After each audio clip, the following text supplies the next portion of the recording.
Okay, तो हम शुरू करते हैं अपने वेब पेज को फॉर्मेट करने के लिए। अभी हमारा वेब पेज कुछ खास नहीं दिखाई दे रहा है, तो सबसे पहले हम कुछ टैग के बारे में जानेंगे। इसे मैं हटा देता हूँ। तो हमारे पास जो सबसे इम्पोर्टेंट टैग्स होते हैं उनमें डॉक्यूमेंट फॉर्मेटिंग के लिए हम यूज़ करते हैं हेडिंग। हम यूज़ करते हैं हेडिंग। तो अगर मुझे हेडिंग देना ही है मेरे वेब पेज की, जैसे मुझे लिखना है this is heading of my page, तो हेडिंग देने के लिए मैं H1 टैग को यूज़ करूंगा। कौन से टैग को यूज़ करूंगा? H1 टैग को यूज़ करूंगा। तो यहाँ पे H1 टैग शुरू हो रहा है और यहाँ पे H1 टैग खत्म हो रहा है। इसके आगे मैं लिखूंगा तो ये क्या होगा? This is not a heading. ठीक है। और इसे चाहिए तो मैं ठीक है, इसे हम बाद में करेंगे। इसे मैं सेव कर लेता हूँ और जब मैं इसे रन करूंगा, रन करने के लिए हम इसे राइट क्लिक करेंगे, ओपन विथ लाइव सर्वर पे जाएंगे। एक बार हमने रन कर दिया है तो हमें बार बार रन करने की जरूरत नहीं पड़ेगी। तो देखिए यहाँ पे जब मैंने लिखा H1 टैग के अंदर दिस इज हेडिंग, तो ये किस तरह से हमें दिखाई दे रहा है, एक बड़े बोल्ड बड़े हेडिंग की तरह दिखाई दे रहा है। और जो हमने H1 टैग के अंदर नहीं लिखा तो हमें सिंपल एक नॉर्मल टेक्स्ट की तरह दिखाई दे रहा है। ओके, सो H1 टैग समझ में आ रहा है। H1 की तरह और कौन कौन से हेडिंग के ऑप्शन है मेरे पास? जैसे हमारे पास H1 है, उसी तरह हमारे पास और भी बहुत सारे हेडिंग्स के लिए हमारे पास 6 तरह के हेडिंग होती है जिन्हें हम यूज़ कर सकते हैं। तो ये हमारी हेडिंग 1 हो गई। ओके, उसी तरह हम और कितने हेडिंग्स को यूज़ करते हैं, मैं इसे कॉपी करके एडिट करते जाता हूँ। तो दूसरा जो हेडिंग है मेरे पास इसे वो है H2, और ये हमारी हेडिंग 2 हो गई, जिसे हम सब हेडिंग भी बोल सकते हैं।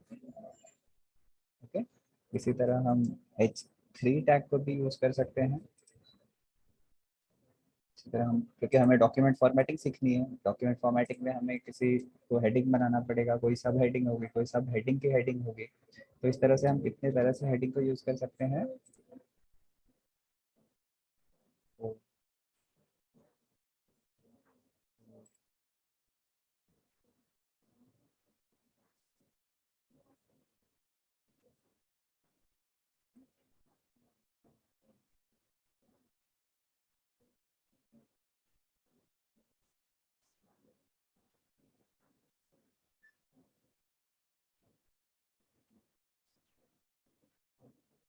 ओके, और दो और तरह के हेडिंग है, तो हम उसे भी कर लेते हैं। H5 होगी और H6 होगी। H5 होगी और H6। तो हम 6 तरह के हेडिंग को यूज़ कर सकते हैं अपने प्रोग्राम में। ठीक है, ऐसे चेंज कर देते हैं। ये हमारी हेडिंग 3 हो जाएगी, ये हेडिंग 4 हो जाएगा, ये हेडिंग 5 हो जाएगी और ये हेडिंग 6 हो जाएगी। इसे मैं सेव करता हूँ और जब मैं अपने वेब पेज पे आउटपुट चेक करूँगा तो इस तरह से मुझे ये 6 हेडिंग दिखाई देंगे। ये मेरा पहला हेडिंग है। ये दूसरी हेडिंग H2 के टैग से बनाई गई है। ये तीसरी हेडिंग H3 टैग यूज़ करके बनाई गई है। चौथी है, पांचवी और ये छठवीं हेडिंग है। तो इस तरह से हम 6 तरह के हेडिंग्स को बना सकते हैं। तो आपको ये बात समझ में आएगी हेडिंग टैग को कैसे यूज़ करना है। H1 टैग हमें यूज़ करना है फॉर बड़े हेडिंग्स के लिए।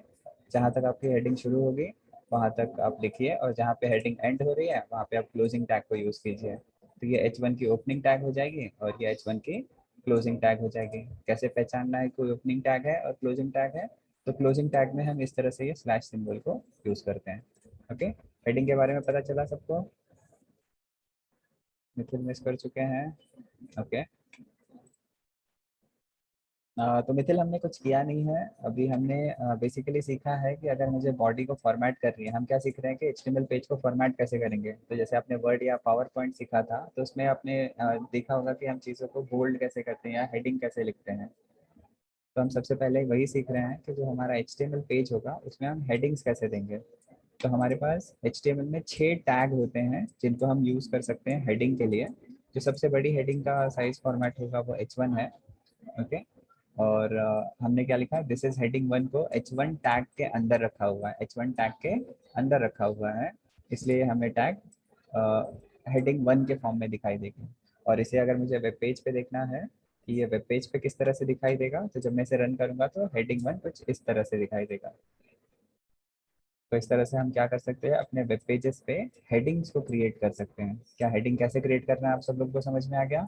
अपने वेब पेजेस पे हेडिंग कैसे क्रिएट करेंगे, क्या ये बात सबको समझ में आ गई है? मिथिल, क्या आपको ये बात समझ में आई? अभी तो लिंक मिल गई ना मिथिल? Yes, okay. विद्या को समझ में आ गई, मिथिल को समझ में आ गई, बाकी लोग को ये बात नहीं समझ में आई लग रहा है। कृष्णा है, हेतल, मिथिल, ऋषभ, संदीप। हेडिंग कैसे देना है अपने वेब पेजेस पे?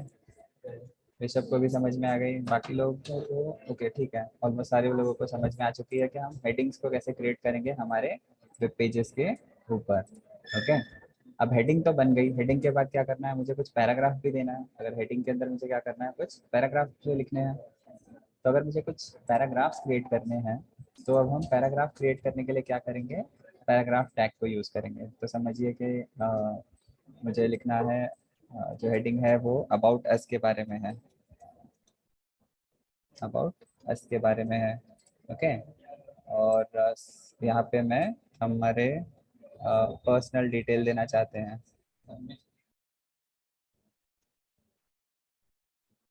ओके, और बाकी की मैं हेडिंग निकाल देता हूँ, फिलहाल हम H1 और H2 के हेल्प से देखते हैं।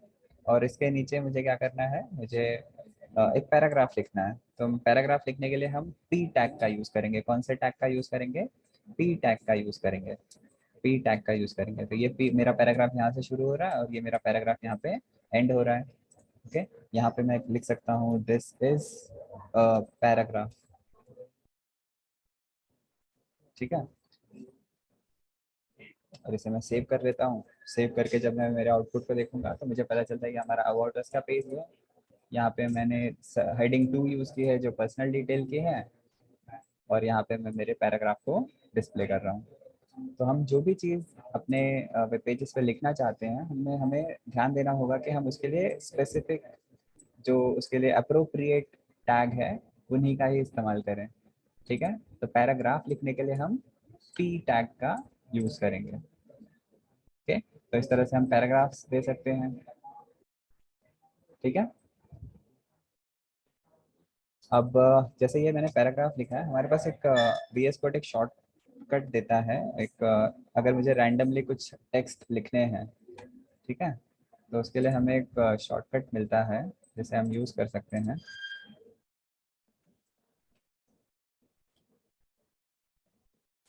एक मिनट। तो अगर मुझे ऐसे ही रैंडमली कुछ टेक्स्ट जनरेट करना है VS कोड में, तो हम लॉरेन यूज़ कर सकते हैं, लॉरेन। ओके, और लॉरेन के बाद में अगर आप स्पेसिफिक है कि मुझे 10 वर्ड्स ही चाहिए, 20 वर्ड्स ही चाहिए, जैसे मुझे 25 वर्ड्स चाहिए, तो मैं लॉरेन 25 लिख के जैसे एंटर करूंगा तो 25 वर्ड्स ऐसे ही जनरेट हो जाएंगे। ये कोई मीनिंगफुल सेंटेंसेस नहीं है, बट जब मुझे मेरे वेब पेज के स्ट्रक्चर को चेक करना है कि क्या सारी चीज़ें सही दिख रही हैं, तो हम ये टेक्स्ट को जनरेट करके हमारे वेब पेज का व्यू देख सकते हैं कि हाँ, ये चीज़ जब बनेगी, जब एक्चुअल कंटेंट यहाँ पे आएगा, तो किस तरह से ये वेब पेज दिखाई देगा। ठीक है, तो इस तरह से हम हेडिंग क्रिएट करेंगे H1 टैग के अंदर, सब हेडिंग क्रिएट करेंगे H2 टैग के अंदर, और पैराग्राफ्स क्रिएट करेंगे P टैग के अंदर।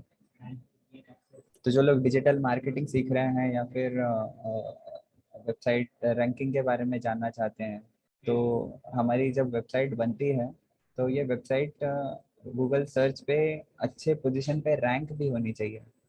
ठीक है, तो गूगल जब हमारे वेबसाइट को रैंक करता है, तो हमारे पेजेस में आके समझना चाहता है कि क्या क्या चीज़ें इस पेज में इंपॉर्टेंट है।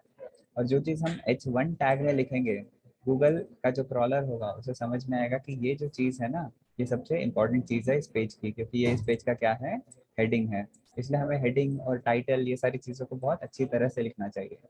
तो जब गूगल आएगा मेरे पेज पे, गूगल का क्रॉलर जब मेरे पेज पे आएगा, तो वो ये टाइटल चेक करेगा, ये पेज का टाइटल क्या है और ये पेज की हेडिंग क्या है, और फिर जो हमने कीवर्ड सर्च किया होगा उससे इस चीज़ को मैच करने की कोशिश करता है। और जितना हमारा मैचिंग होगा उतनी हमारी वेब पेज की रैंकिंग बढ़ती है। ठीक है, तो अभी तक हमने क्या क्या चीज़ें सीख चुके हैं। हमने शुरुआत में देखा था कि हम HTML5 के वर्जन में कोड कर रहे हैं, हमारा ये जो डॉक्यूमेंट है वो इंग्लिश लैंग्वेज में होगा। ये जो डॉक्यूमेंट की हेड है उसमें हमने टाइटल सेट किया है और टाइटल का नाम माई फर्स्ट वेब पेज रखा है। बॉडी का जो सेक्शन है, जो व्हाइट कलर का बॉटम सेक्शन है, बॉडी सेक्शन है, उसमें हमने एक हेडिंग क्रिएट की हुई है जिसका नाम अबाउट अस है। एक सब हेडिंग क्रिएट की हुई है जिसका नाम पर्सनल डिटेल है। फिर उसके अंदर हमने एक पैराग्राफ क्रिएट किया हुआ है और ये पैराग्राफ सेक्शन है। अब जैसे मैं यहाँ पे कुछ स्पेसिंग छोड़ना चाहता हूँ, मुझे चाहिए कि ये जो फर्स्ट पैराग्राफ है और जो दूसरा पैराग्राफ है ना, इनके बीच में मुझे स्पेस क्रिएट करना है। और अगर मैं इसे सेव कर देता हूँ, सेव करके मैं मेरा आउटपुट चेक करूंगा तो आप देखोगे यहाँ पे कुछ भी स्पेसिंग नहीं दिखाई दे रही है, यहाँ पे कुछ भी स्पेसिंग नहीं दिखाई दे रही है। ठीक है, आप ट्राई करोगे, अब मैं यहाँ पे कितने भी स्पेसेस दूँ, मुझे चाहिए कि कहीं पे और फुल स्टॉप है क्या, या यहाँ पे मुझे और एक स्पेसिंग देनी है। बट ये स्पेस दे गया। अगर मैं इसे सेव भी कर लेता हूँ और अगर मैं फिर से इसे लाइव सर्वर पे रन करता हूँ तो मुझे स्पेसेस नहीं दिखाई देते हैं, मुझे कहीं पे स्पेसेस दिखाई नहीं देते हैं। तो अगर मुझे कहीं पे पैराग्राफ में स्पेसिंग करनी है, ओके, तो पहला चीज़ है कि मैं इन्हें डिफरेंट डिफरेंट पैराग्राफ्स में डाल सकता हूँ। पहली चीज़ हम क्या कर सकते हैं, इन्हें डिफरेंट पैराग्राफ टैग में डाल सकते हैं। ये मेरे पहले पैराग्राफ हो गई और ये दूसरी पैराग्राफ हो गई, दूसरी पैरा हो गई। ठीक है, तो अब मैं इसे सेव करूंगा तो मेरे यहाँ पे दो पैराग्राफ क्रिएट हो चुके हैं, मेरे यहाँ पे दो पैराग्राफ क्रिएट हो चुके हैं। ठीक है, और समझिए अगर मुझे दो पैराग्राफ के बीच में अगर मुझे कहीं पे स्पेसिंग क्रिएट करनी है, मुझे क्या करना है, दो पैराग्राफ के बीच में कहीं पे स्पेसिंग क्रिएट करनी है। ठीक है, यानी और मुझे इन दोनों पैराग्राफ के बीच में और स्पेसिंग चाहिए, या फिर जैसे ये हेडिंग हो गया, हेडिंग के बाद में मुझे स्पेसिंग चाहिए, तो कहीं पे भी हम क्या कर सकते हैं, हमारे जो चीज़ें हैं ब्रेक कर सकते हैं। जैसे कि मुझे इप्सम, ये जो हमने फर्स्ट सेंटेंस लिखा है और ये जो सेकंड सेंटेंस है, इन दोनों के बीच में अगर मुझे स्पेसिंग चाहिए, तो अगर मुझे न्यू पैराग्राफ नहीं बनाना है तो हम क्या यूज़ कर सकते हैं, हम यहाँ पे एक टैग यूज़ कर सकते हैं जिसका नाम होता है BR। BR जो एक टैग होता है वो ब्रेक करने के लिए यूज़ होता है। अगर मुझे लाइन को ब्रेक करना है तो हम BR टैग को यूज़ करेंगे। BR एक स्पेशल टैग होता है, इसकी क्या खासियत होती है कि ये सिर्फ ओपन होता है, क्लोज नहीं होता। जैसे हमने अभी तक जो टैग देखे, पी टैग देखा या पैराग्राफ टैग देखा, तो ये शुरू भी होता है और खत्म भी होता है। लेकिन जो BR टैग होता है ना, ये सिर्फ स्टार्टिंग टैग है, इसका कोई एंडिंग टैग नहीं होता है। अब अगर मैं इसे सेव करता हूँ और आउटपुट देखूंगा तो मुझे पता चलेगा कि यहाँ के बाद में क्या हुआ, मेरे पैराग्राफ की लाइन जो थी वो ब्रेक हो गई और जो कंटेंट है वो न्यू लाइन पे आ रहा है। अगर मैं इस BR टैग को हटा देता हूँ और सेव करता हूँ, अब देखोगे कि ये जो पूरा कंटेंट था वो एक ही लाइन पे आ रहा है। यानी जब मुझे ये डिब्रीज के बाद में पहले मुझे क्या करना है, न्यू लाइन देना है या एंटर हिट करना है, तब मैं यहाँ पे एक BR टैग को यूज़ कर सकता हूँ। और जैसे मैं BR टैग को यूज़ करूँगा, मेरे पैराग्राफ की लाइन जो होगी यहाँ से ब्रेक होके न्यू लाइन पे चली जाएगी। तो क्या ये जो हमने नए टैग्स देखे उनका मीनिंग आपको समझ रहा है? जो हमने नए टैग्स देखे, हमने क्या नए टैग देखे, हमने पैराग्राफ टैग देखा है, हमने BR टैग देखा है। इनको किस तरह से यूज़ करना है हमारे वेब पेज को फॉर्मेटिंग के लिए, क्या आपको ये बातें समझ में आई? मिथिल को समझ के आ गई? How to use Lorem, Lorem को यूज़ करना बहुत आसान है, आप टाइप कीजिए कहीं पे भी। जैसे मुझे यहाँ पे करना है तो मैं लॉरेम, लॉरेम है, REM है, LOREM है, लॉरेम यूज़ करके आप एंटर कर सकते हैं या टैप कर सकते हैं और उसके बाद में ये सारे कंटेंट आपके सामने आ जाएंगे।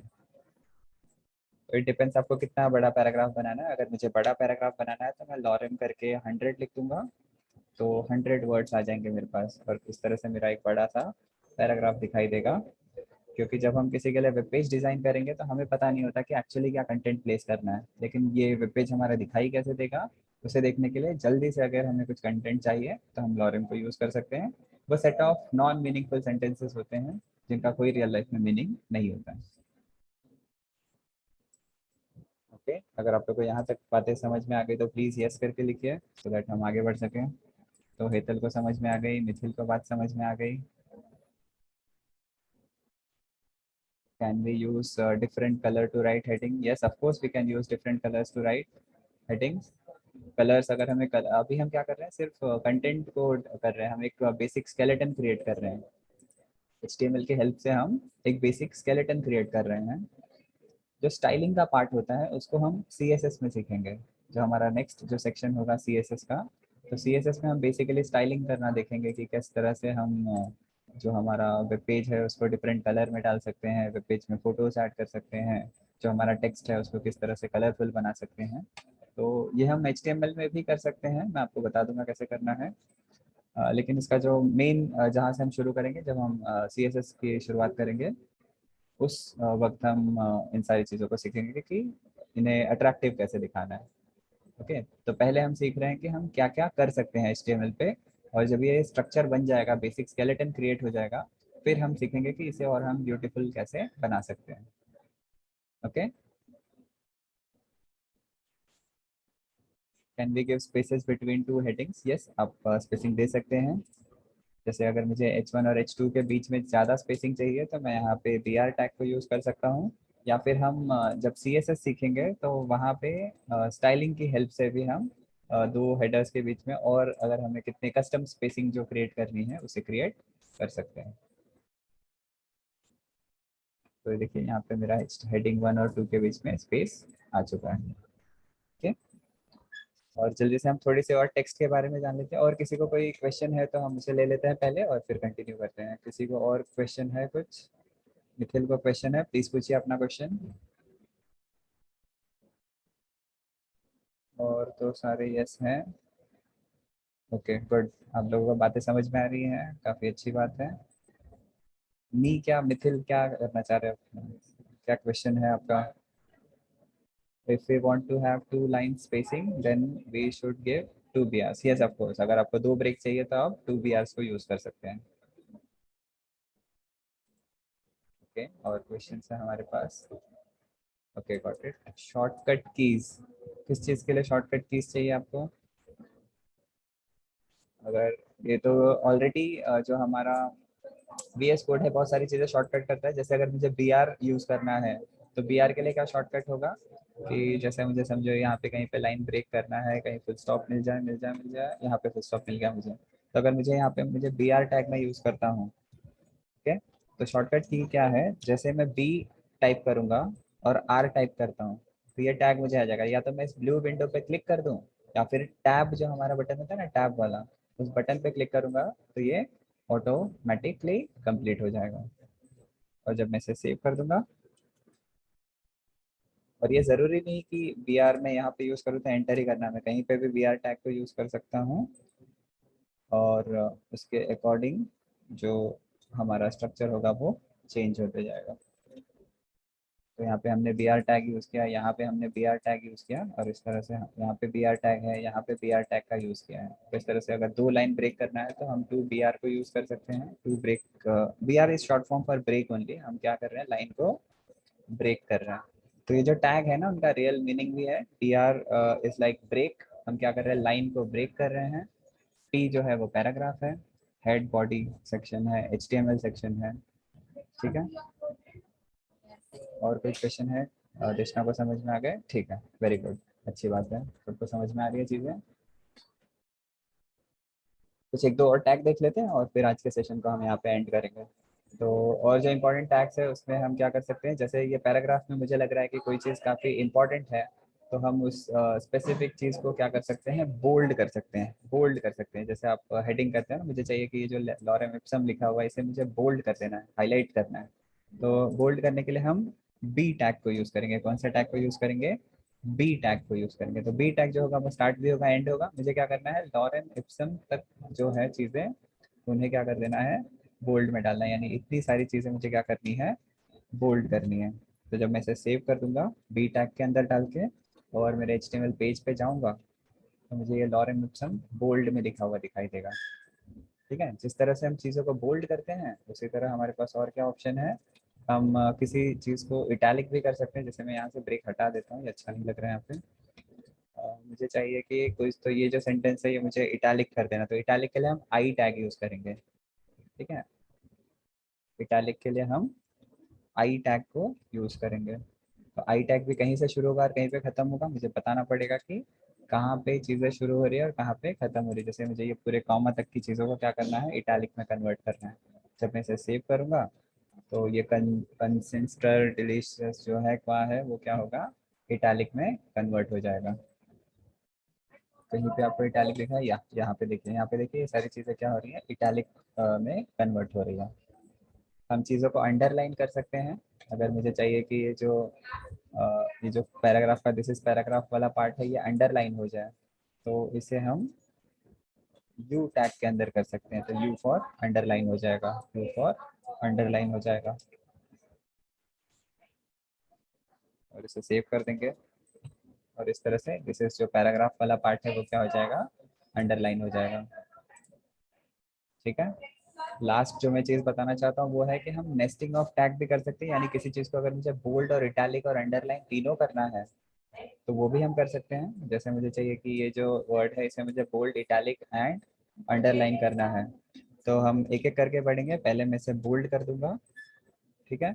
बोल्ड करने के बाद में मुझे इसे इटैलिक करना है, और इटैलिक करने के बाद में मुझे क्या करना है, इसे अंडरलाइन करना है। देखिए तीनों टैग को मैंने नेक्स्ट कर दिया कि बोल्ड के अंदर इटैलिक है, इटैलिक के अंदर अंडरलाइन है, और ये जो वर्ड है इसे मुझे क्या करना है, बोल्ड, इटैलिक और अंडरलाइन तीनों करना है। तो तीनों टैग के बीच में ये जगह देखें, यहाँ पे हमें अपने टेक्स्ट को प्लेस करना है। तो जैसे कि ये बोल्ड हो गया, यहाँ पे कर देता हूँ ताकि अच्छे से समझ। बोल्ड हो गया, बोल्ड के अंदर इटैलिक है, और इटैलिक के अंदर फिर अंडरलाइन है, और इसके बाद अंडरलाइन है, फिर इटैलिक है, और फिर बोल्ड है। तो मेरा जो कंटेंट आएगा वो यहाँ पे आएगा, बीच में आएगा। तो इस तरह से मेरा ये जो कंटेंट होगा वो पहले बोल्ड बनेगा, फिर इटैलिक बनेगा, फिर अंडरलाइन हो जाएगा। और जब मैं इसे सेव करूंगा तो कुछ नई स्पेसिंग नहीं आएगी, क्योंकि हमने ब्रेक नहीं किया, सिर्फ ये जो वर्ड है ना वो बोल्ड, इटैलिक एंड अंडरलाइन हो जाएगा। तो जब मैं आउटपुट देखूंगा तो ये देखिए यहाँ पे ये बोल्ड, इटैलिक एंड अंडरलाइन तीनों हो चुका है। तो क्या आप लोग को अगर कोई डॉक्यूमेंट फॉर्मेट करना होगा, कोई एक सेंटेंस, एक पैराग्राफ, कोई एक स्टोरी लिखनी है जिसे आपको फॉर्मेट करना है, तो क्या आप ये सब टेक्निक्स को यूज करके बेसिक जो टेक्स्ट है उसे फॉर्मेट कर सकते हैं? अगर कर सकते हैं तो ये आपका असाइनमेंट होगा।